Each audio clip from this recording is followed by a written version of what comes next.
Ayan at what's up mga idol at welcome back sa aking munting YouTube channel. Ngayon nga pala ay may re-repair tayo itong airgun, imported na airgun. Ayan ang tatak nya, Benjamin Franklin, at ito ay made in USA. Yan, ito ay hindi caliber 22. Ang nakasulat dito ay caliber 177. Yan. At ito ay pare-repair sa atin kasi nga ay hindi ma-stack ng hangin. May sumisingaw daw dito sa dulo. Yan. Kinonvert na nila yan sa CO2. At yan nga sa dulo ang kanyang kabitan ng hangin o lagayan ng hangin. Bali, check lang muna natin kung wala na itong hangin talaga. Ayan, putok natin ng mga ilang putok. Ayan, check ko na rin kanina yung barrel ito kung may bala ay wala naman. Kaya proceed na tayo sa pagre-repair nito. Nilagyan ko na rin siya dito ng quick fill muna, connector, para ma-check natin. Dito ay subukan ko muna siyang kargahan ng hangin para ma-check nating maigi kung saan ang singaw niya. Ayan, at kinabit ko muna yung hose ng ating PCP compressor at yun, nagkakarga na siya ng hangin pero may singaw nga. Try natin kung bumapasok yung hangin sa loob. Ayan, okay naman, may hangin naman siya sa loob. Bali, kargahan lang natin to ng hangin muna, tapos i-check natin kung saan talaga dumadaan. Ayan, malakas yung singaw niya dito.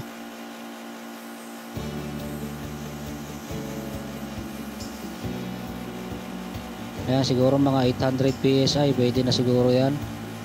At patayin na natin tong compressor.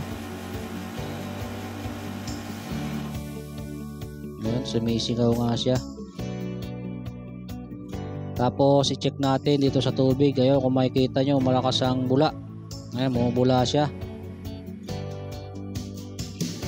So di natin makita kung saan talaga dumadaan yung hangin niya. Silipin natin doon sa mas maliwanag. Ayan, dito natin subukan. At kung makikita nyo, ayun, bumubula siya. Parang may bula siya doon sa kanyang barrel. At parang may bula rin siya dito sa ilalim. Ayan, doon sa may lagayan ng pin. Yun, hindi natin masyadong malaman kung saan dumadaan yung hangin talaga, pero talagang meron siya dito sa barrel at saka meron doon sa pinakang tangke niya. At testingin natin.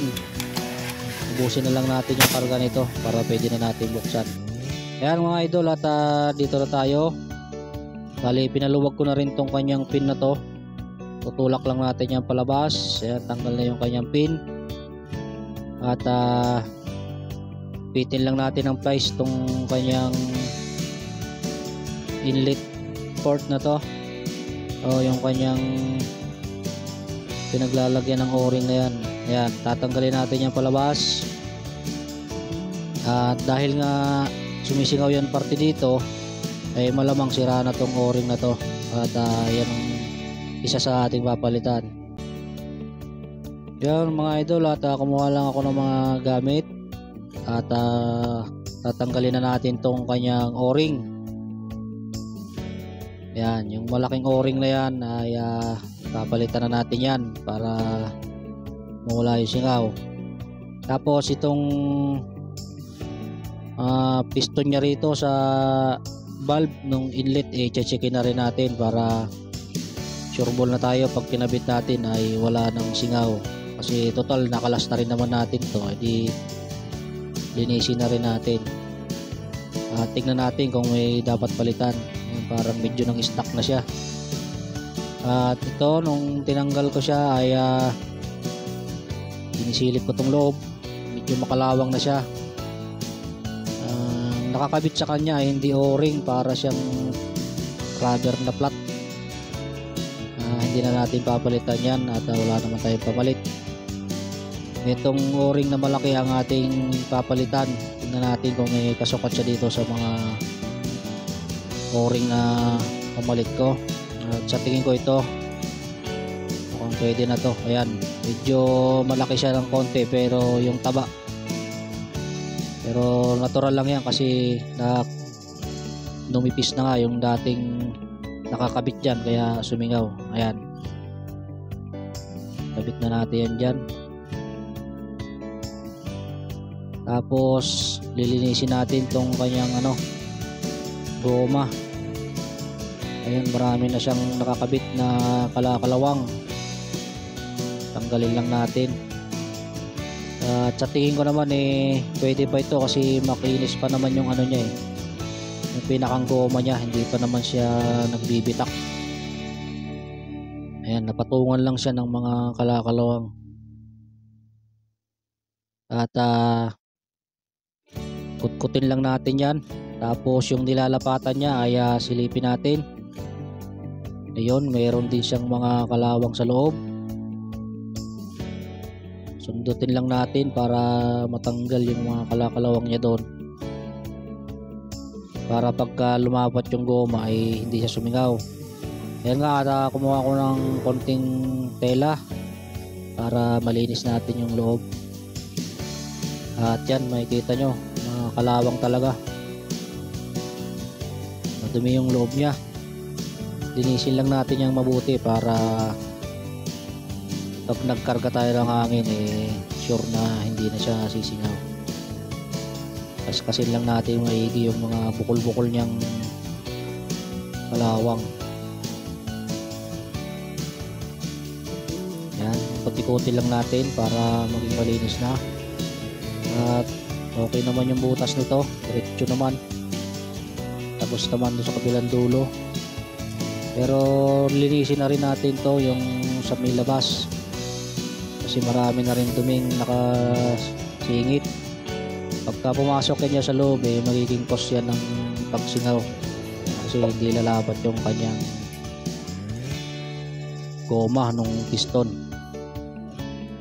ng ating inlet. At linisin lang ulit natin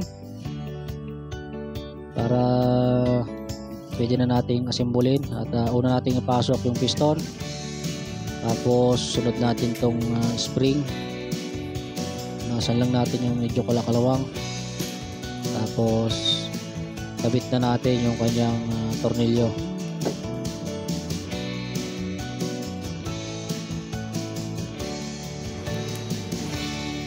Yan, ipasok lang natin, tapos kuha tayo ng screw na flat, tapos higpitan natin ng tamang higpit lang para hindi siya malaglag. At wag naman sobrang higpit, baka hindi na makapasok yung hangin.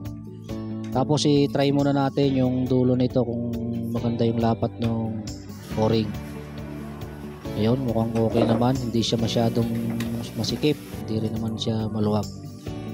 Bali, kumuha lang ako ng langis at lalagyan natin ng konting langis yung kanyang o-ring para pagpasok ay dire-diretso at hindi siya mapunit.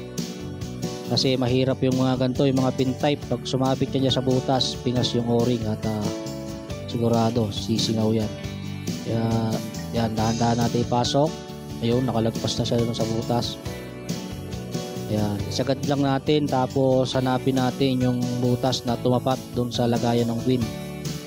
At kapag tumapat na yan ay pwede na nating ikabit yung kanyang pin. Pukpukin lang natin ng konti, papasok hanggang sa lumagpas siya dun sa kabila.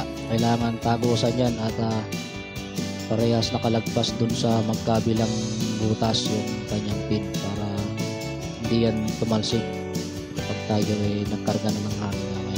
Ngayon, okay na yan, kakabitan na natin itong connector ng quick fill. Higpitan lang natin para walang singaw at pwede na tayong magkarga ulit ng hangin. Ayan, chinecheck ko yung dulo nito, parang medyo may konting singaw pa, pero kung mapapansin nyo, mabilis nang kumarga, mabilis na siyang umangat yung pressure ng hangin. Bali ito ay kakargahan lang muna natin mga hanggang 1000 PSI. At ayan na, kargado na siya, nasa 1000 PSI na yung kanyang pressure at release na natin yung hangin. At i-check na natin kung may singaw. At ayan na, kung makikita nyo wala na siyang bula kahit doon sa kanyang barrel kasi mataas na yung pressure. At tinutulak niya na yung firing pin. At check na natin. Ayun, okay na, maganda na yung putok niya. Iyan, okay na to mga idol. Check ulit natin. Ayun, presto, wala na siyang singaw. At hanggang dito na lang yung ating video mga idol. At sana kung nagustuhan nyo ay mag-iwan kayo ng like. At kung di ka pa nakapag-subscribe ay mag-subscribe sa akin channel para updated ka sa susunod ko pang mga video. Salamat!